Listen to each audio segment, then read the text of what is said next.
राज्यसभा चुनाव से पहले हरियाणा में सियासी हलचल तेज हो गई है। ऐसा इसलिए क्योंकि हरियाणा की 2 राज्यसभा सीटों के लिए 3 उम्मीदवार मैदान में हैं।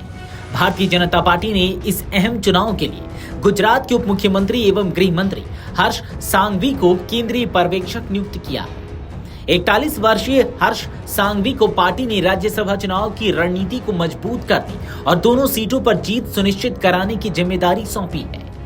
सूरत के मंजूरा विधानसभा क्षेत्र से विधायक सांघवी को केंद्रीय गृह मंत्री अमित शाह का करीबी माना जाता है। ऐसे में उनके हरियाणा आने को राज्यसभा चुनाव में बड़े राजनीतिक घटनाक्रम की संभावना से जोड़कर देखा जा रहा है। राज्यसभा की 2 सीटों के लिए 3 उम्मीदवार मैदान में हैं। बता दें कि हरियाणा से भाजपा से संजय भाटिया, कांग्रेस से कर्मवीर बौद्ध और तीसरे उम्मीदवार के रूप में भाजपा समर्थित निर्दलीय सतीश नांदल चुनाव लड़ रहे हैं, जिस कारण कांग्रेस को क्रॉस वोटिंग का डर सताने लगा है। राजनीतिक समीकरणों के अनुसार भाटिया की जीत लगभग तय मानी जा रही है। ऐसे में भाजपा का पूरा जोर दूसरी सीट पर नांदल को जिताने पर है। नांदल की जीत तभी संभव है जब उन्हें कांग्रेस के कुछ विधायकों का भी समर्थन मिले। पार्टी के रणनीतिकारों का मानना है कि सही राजनीतिक प्रबंधन और विधायकों के समन्वय के जरिए यह लक्ष्य हासिल किया जा सकता है। ऐसे में सांघवी की भूमिका विधायकों से संवाद, रणनीतिक समन्वय और मतदान तक राजनीतिक समीकरण साधने में अहम मानी जा रही है। भाजपा नेतृत्व को भरोसा है कि सांघवी अपनी रणनीतिक क्षमता से पार्टी के लिए अनुकूल माहौल तैयार करेंगे।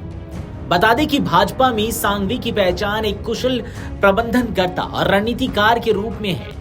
उन्होंने पार्टी की युवा मोर्चे से लेकर सरकार में महत्वपूर्ण पदों तक का सफर तय किया है। यही कारण है कि हरियाणा जैसे संवेदनशील राजनीतिक समीकरण वाले राज्य में राज्यसभा चुनाव की जिम्मेदारी उन्हें सौंपी गई है।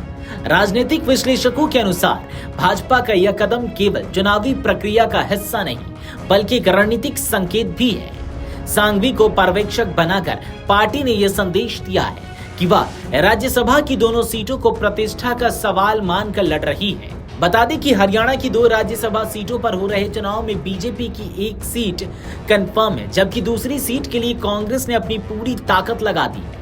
अब हरियाणा की राजनीति में निगाहें इस बात पर टिकी हैं कि भाजपा की रणनीति कितनी कारगर साबित होती है और क्या सांघवी अपने राजनीतिक प्रबंधन से पार्टी को दोनों सीटों पर चुनाव जीत दिला पाते हैं।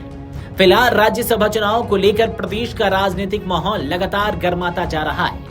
गौरतलब है कि 10 राज्यों की 37 सीटों के लिए राज्यसभा का चुनाव 16 मार्च को होने वाला है। इसी दिन शाम 5 बजे वोटों की गिनती होगी। महाराष्ट्र, उड़ीसा, तमिलनाडु, पश्चिम बंगाल, असम, बिहार, छत्तीसगढ़, हरियाणा, हिमाचल प्रदेश और तेलंगाना से निर्वाचित 37 सदस्यों का कार्यकाल अप्रैल महीने में समाप्त हो जाएगा, जिससे नए सदस्यों के चुनाव के लिए सीटें खाली हो जाएंगी। वीडियो डेस्क अमरउजाला.com। अगर आप ये वीडियो YouTube पर देख रहे हैं तो हमारे चैनल को सब्सक्राइब कर बेल आइकन दबाएं और Facebook पर देख रहे हैं तो हमारे पेज को लाइक करें।